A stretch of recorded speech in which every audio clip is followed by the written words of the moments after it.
Mga kasayan, meron lang tayo i-guide na nag-comment sa atin. Basahin mo, shoutout mo na rin. Shout out kay JB Hernandez. Paano maglagay ng relay, idol? Nag-comment siya sa XRM125. Paano mag-battery operated ng park light, tail light, headlight. Ito yung sample natin kasayan na XRM110. Pero pwede nyo gawin to kahit sa anong uri ng inyong motor. Ito yung paglalagay ng relay na napakaraming benepisyo sa motor. Ito siya kasayan na.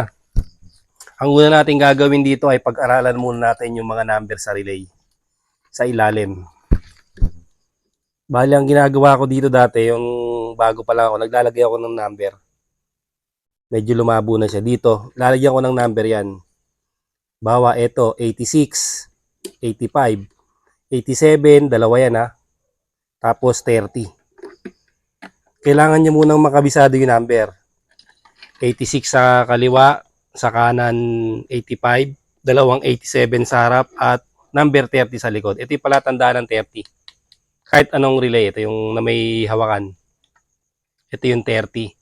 Tapos automatic yung dalawa na yan, 86, 85, dalawang 87. Para pag may nakikita kayo nagbablog, pag binanggit yung number, alam nyo na siya agad kung saan nyo yung kung saan nyo ilalagay yung wire. Pwede siya, ganito yung gagawin nyo ng pagre-relay.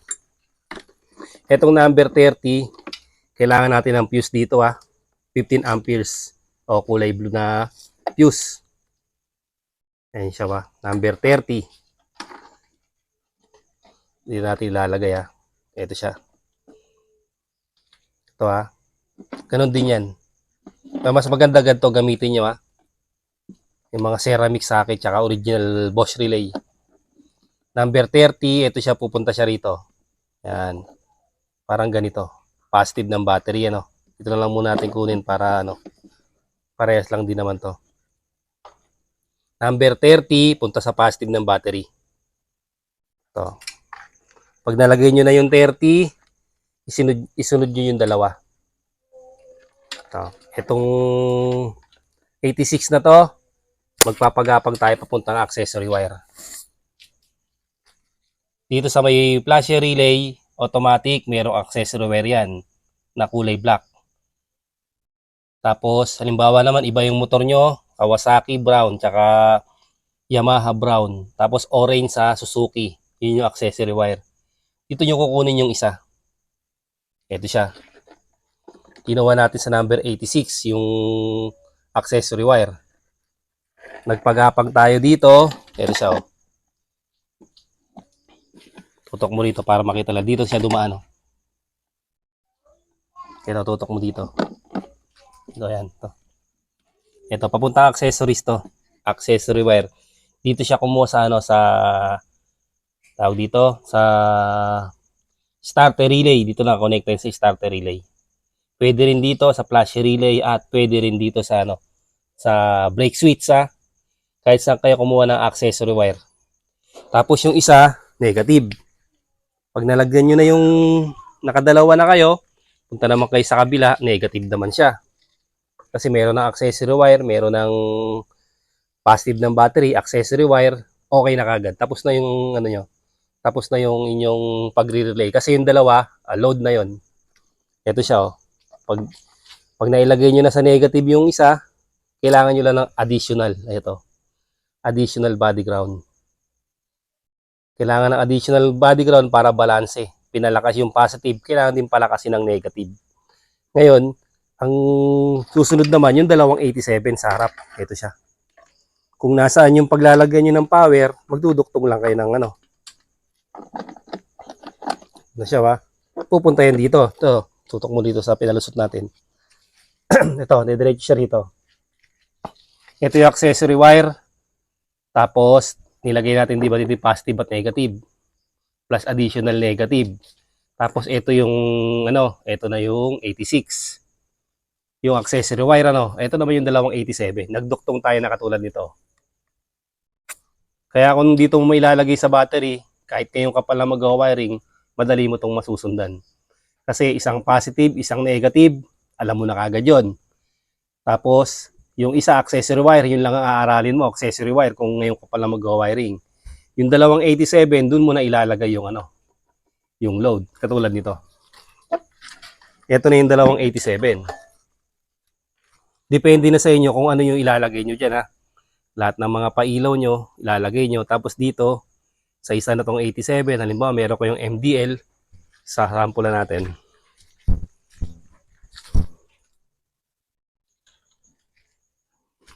Halimbawa, ito yung ilaw nyo, yung isang 87, kahit alin sa dalawa na yan eh. Yung isang 87 kasi rito, inilagay natin sa park light, headlight, taillight.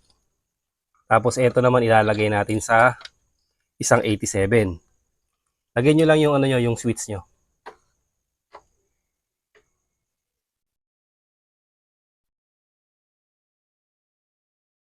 Tapos yung isa naman sa ground.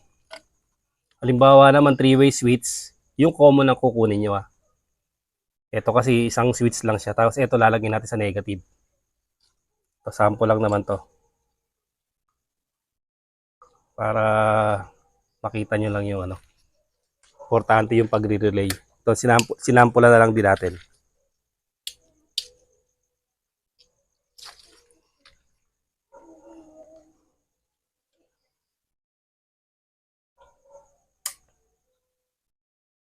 Ito yung isang sa 87 ha. Ayan. Oh, wala pa ha. Walang ground yata ron na. Ito ba? Yun. Walang ground kung lumalabas doon. Halimbawa, ito yung MDL nyo, Pakan mo to. Yan yung MDL.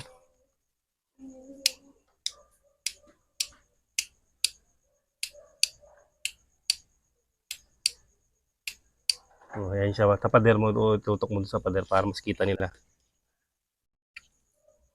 O, diyan ka tapader lang.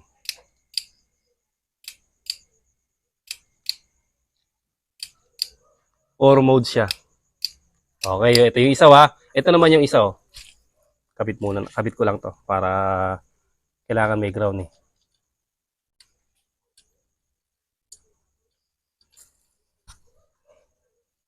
Wala siya makuha ang ground dito Mahina. Mahina yung ground doon. Ito mas malakas dito.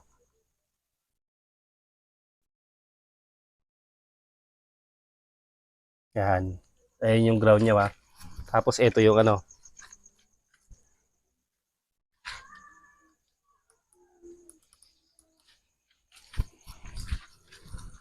pindot. Isa para di siya masilaw. Ayan siya O yan.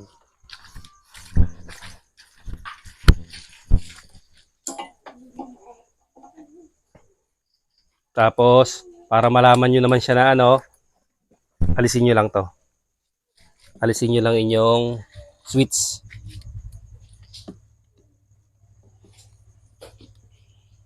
Dito nyo malalaman kung ano yung nilagay nyo sa inyong relay, kung ano yung mga kasama Pag tanggal natin, wala na siya. Kaya natin nyo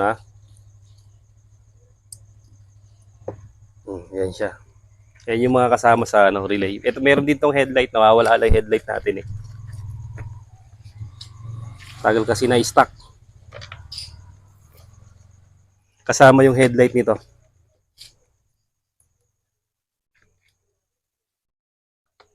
Natin yung headlight para makita na kasama to. Ayusin muna namin to. Doon siya kasaya Ayos lang natin yung headlight. Ito.